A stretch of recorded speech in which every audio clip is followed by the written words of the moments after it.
Hi friends, welcome back to our channel. Hope எல்லோரும் சந்தோஷமாக இருப்பீங்கன்னு நினைக்கிறேன். கேட்டில் பால் எடுக்கலான்னு போகும்போது வெளியில் ஒரே பூனை சத்தம். என்னடா பூனை சத்தமாக இருக்கே அப்படின்னு சொல்லிட்டு ட்ரீ கிட்ட பார்த்தா நிறைய பூனைக்குட்டியாக இருந்துச்சு. சரின்னு கொஞ்சம் நேரம் அது கூட உட்காந்து ப்ளே பண்ணிவிட்டு காலையில் பிரேக்ஃபாஸ்ட் வேலை ஆரம்பிச்சிட்டேன். இன்றைக்கி பிரேக்ஃபாஸ்ட்டுக்கு சேமியா கிச்சடி தான் பண்ணலான்னு பிளான் பண்ணியிருந்தேன். இது சிம்பிள் டிஷ் தான். இதுக்கு பீன்ஸ், கேரட், பட்டாணி போட்டு செஞ்சால் நல்லாயிருக்கும். என்கிட்ட கேரட் இல்லை, அதனால பீன்ஸும் பட்டாணியும் நிறையவே போட்டு செஞ்சுருந்தேன். அடுப்பில் வானல் வச்சுட்டு நல்லா சூடானதும் கொஞ்சமாக எண்ணெய் விட்டு 2 பட்டை 2 கிராம்பு போட்டு நல்லா பொரிஞ்சதும் அதில் கொஞ்சமாக சீரகம் போட்டு பொரிஞ்சதும் 2 பச்சை மிளகாய் போட்டு நல்லா வதக்குங்க. வதக்குனதுக்கப்புறம் கொஞ்சமாக வெங்காயம் கட் பண்ணி வச்சுருந்ததை போட்டு வதக்கிட்டு நல்லா கோல்டன் ப்ரௌன் கலர் ஆனதுக்கப்புறம் தக்காளியை போட்டு அதோடய சேர்த்து வதக்கிடுங்க. இந்த ஸ்டேஜில் கொஞ்சமாக உப்பு போட்டு வதக்கிட்டு அதுக்கப்புறம் நம்ம கட் பண்ணி வச்சுருந்த வெஜிடபிள்ஸ் எல்லாம் ஆட் பண்ண வேண்டியதுதான். வெஜிடபிள்ஸ் எல்லாம் ஓரளவுக்கு வதங்கினதுக்கப்புறம் அது கூடவே கொஞ்சமாக மஞ்சத்தூளும் கொஞ்சமாக ஜீரகத்தூளும் ஆட் பண்ணிக்கணும். ஜீரகத்தூள் நல்ல ஃப்ளேவர் கொடுக்கும். இந்த ஸ்டேஜில் கொஞ்சமாக தண்ணி ஆட் பண்ணி நல்லா கொதித்ததுக்கப்புறம் மூடி போட்டு கொஞ்சம் நேரம் வேக வைங்க. வெஜிடபிள்ஸ்லாம் ஓரளவுக்கு வெந்திருக்கும். இப்போது அதில் சேமியாவை ஆட் பண்ணி நல்லா கலந்து விட்டுருங்க.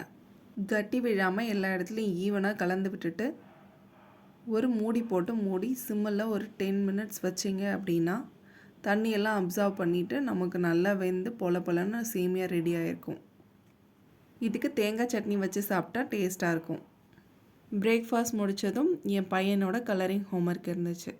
அவன் கூட உட்காந்து ஹோம்ஒர்க்கெல்லாம் பண்ண வச்சுட்டு லன்ச் ரொட்டீன் ஸ்டார்ட் ஆயிடுச்சு. இன்றைக்கி லஞ்சுக்கு கருவாட்டு குழம்பு தான். நெத்திலி கருவாடு போட்டு தான் வைக்க போகிறேன். குழம்புக்கு தேவையான கருவாட்டையெல்லாம் தலையை கிள்ளிட்டு நல்லா அலசிட்டு ஒரு பாத்திரத்தில் போட்டு ஊற வச்சுருக்கேன். அப்புறம் ஒரு மண் சட்டியில் நல்லெண்ணெய் ஊற்றி நல்லா சூடானதும் கொஞ்சமாக பூண்டு போட்டு நல்லா வதக்கணும். இதுக்கு எடுத்தோடனே எந்த தாளிப்பும் கொடுக்கக்கூடாது, ஃபைனலாக தான் தாளிப்பு கொடுக்கணும். அதனால் இப்போ வெறும் பூண்டு மட்டும் போட்டு வதக்கிட்டு நல்லா பொடியாக கட் பண்ண வெங்காயத்தையும் அது கூட போட்டு வதக்கிக்க வேண்டியதுதான்.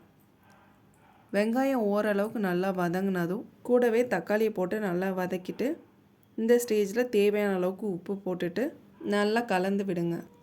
இதில் வாழைக்காய், கத்திரிக்காய்னு எந்த காய் போட்டாலும் நல்லாயிருக்கும். நான் இன்றைக்கி முருங்காய் போட்டு தான் செய்ய போகிறேன். கட் பண்ண முருங்காயை போட்டு நல்லா வதக்க வேண்டியதான். எண்ணெயிலே நல்லா வதக்கிட்டே இருந்தோன்னா காய் நல்லா டேஸ்ட்டாக இருக்கும். இதில் கொஞ்சமாக மஞ்சத்தூளும் கொஞ்சமாக மிளகாத்தூளும் போட்டு நல்லா கலந்து விட வேண்டியதுதான். நான் 2 டேபிள் ஸ்பூன் குழம்பு மிளகாய்த்தூள் ஆட் பண்ணிக்கிட்டேன். மிளகாத்தூள் போட்டதும் எண்ணெயிலே நல்லா வதக்கணும். வதக்கிட்டு தேவையான அளவுக்கு கொஞ்சமாக தண்ணி ஊற்றி இந்த காய் மூழ்கிற அளவுக்கு மட்டும் தண்ணி ஊற்றி நல்லா வேக வைக்கணும். இந்த ஸ்டேஜ்லேயே கரைச்சி வச்சுருந்த புளி தண்ணியும் இதில் ஆட் பண்ணிக்கணும். குழம்பு நல்லா கொதித்ததும் நம்ம வாஷ் பண்ணி ஊற வச்சுருந்த நெத்திலி கருவாடை இதில் ஆட் பண்ண வேண்டியதுதான்.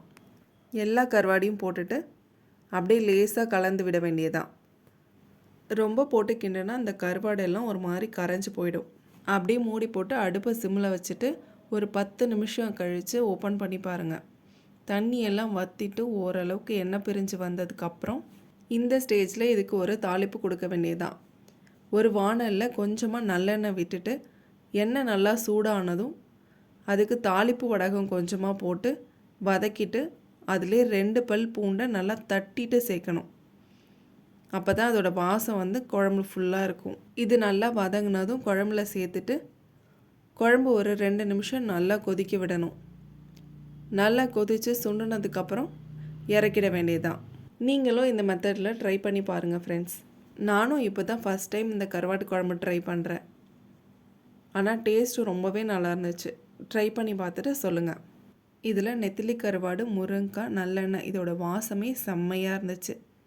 ஃபைனலாக நம்ம அந்த பூண்டை தட்டி போட்டது இன்னுமே வாசம் ரொம்ப சூப்பராக இருந்துச்சு.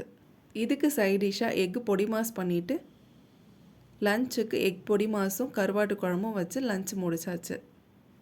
அப்படியே குட்டியாக ஒரு தூக்கத்தை போட்டு ஈவினிங் போல் வெளியில் கிளம்பிட்டோம். பைக்கில் போகும்போதே என் பையன் நல்லா தூங்கிட்டான்.